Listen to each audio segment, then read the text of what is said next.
Film horor seringkali terjebak dalam pola-pola cerita yang dapat dengan mudah ditebak oleh penonton. Namun, Lampir berhasil menyajikan kejutan tak terduga dalam bentuk plot twist yang menyegarkan. Meskipun plot ceritanya pada awalnya tampak dapat ditebak, namun hadirnya plot twist ini memberikan kejutan yang memacu imajinasi penonton. Sejak awal film, penonton dihadapkan pada cerita yang mengikuti pola horor konvensional, dengan iblis cantik bernama Lampir yang mencari inang baru untuk memenuhi obsesinya akan kecantikan abadi. Meski begitu, ketika film berjalan, plot twist tiba-tiba muncul dan merubah pandangan kita terhadap cerita. Plot twist dalam film Lampir berhasil menciptakan kebingungan yang positif dan membuat penonton terus berpikir. Tebak-tebakan yang sudah terbentuk sejak awal film terguncang, dan penonton dihadapkan pada kemungkinan-kemungkinan baru yang tak terduga.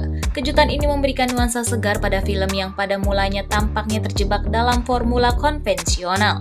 Lebih dari sekedar mengacaukan tebakan penonton, plot twist ini juga membangun lapisan baru dalam narasi cerita. Karakter-karakter dan motif utama film yang sebelumnya terasa cukup sederhana mendapatkan dimensi baru, mengundang penonton untuk merenung lebih dalam tentang setiap elemen cerita yang dihadirkan. Keberhasilan film Lampir dalam menyajikan plot twist yang tak terduga menunjukkan bahwa film horor masih memiliki ruang untuk berinovasi dan memukau penonton dengan kejutan cerita yang cemerlang.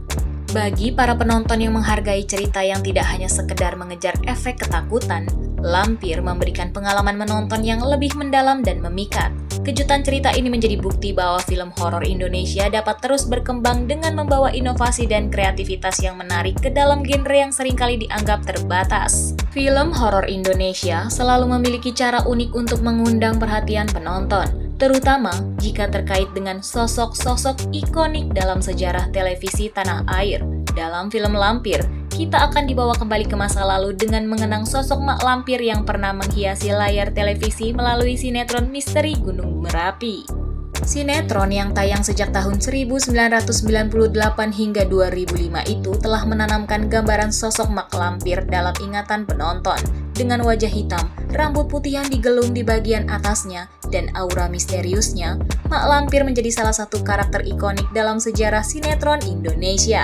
Dengan melihat judul film Lampir, penonton mungkin akan merasa nostalgia dan terhubung dengan kenangan masa lalu yang kini dihidupkan kembali dalam bentuk yang lebih modern. Film ini menghadirkan reinterpretasi sosok Lampir, membawanya ke dalam konteks zaman yang lebih baru. Meskipun tetap menggambarkan kecantikan abadi yang menjadi obsesi Lampir, penampilan dan nuansa yang lebih modern memberikan sentuhan segar pada karakter yang telah dikenal luas. Namun, walaupun membawa aroma nostalgia, film Lampir tampaknya tidak mengusung efek mencekam yang kental seperti yang mungkin diharapkan oleh penggemar horor. Film ini lebih cenderung menjadi hiburan ringan daripada upaya serius untuk menakuti penontonnya. Jika kamu mencari film horor yang lebih bersifat menghibur daripada menakutkan, maka film Lampir mungkin menjadi pilihan yang menarik. Melalui film ini kita dapat melihat bagaimana industri film Indonesia memanfaatkan kenangan masa lalu untuk menciptakan pengalaman baru. Dengan meramu sosok Mak Lampir ke dalam cerita yang lebih modern, Lampir mengajak penontonnya untuk melihat sosok ikonik dengan perspektif yang lebih segar. Jadi, meskipun tidak mengusung ketegangan dan ketakutan, film Lampir mungkin tetap menarik untuk ditonton bagi mereka yang ingin merasakan nuansa nostalgia dan menyelami kembali ke dalam dunia horor yang pernah mendominasi layar televisi Indonesia.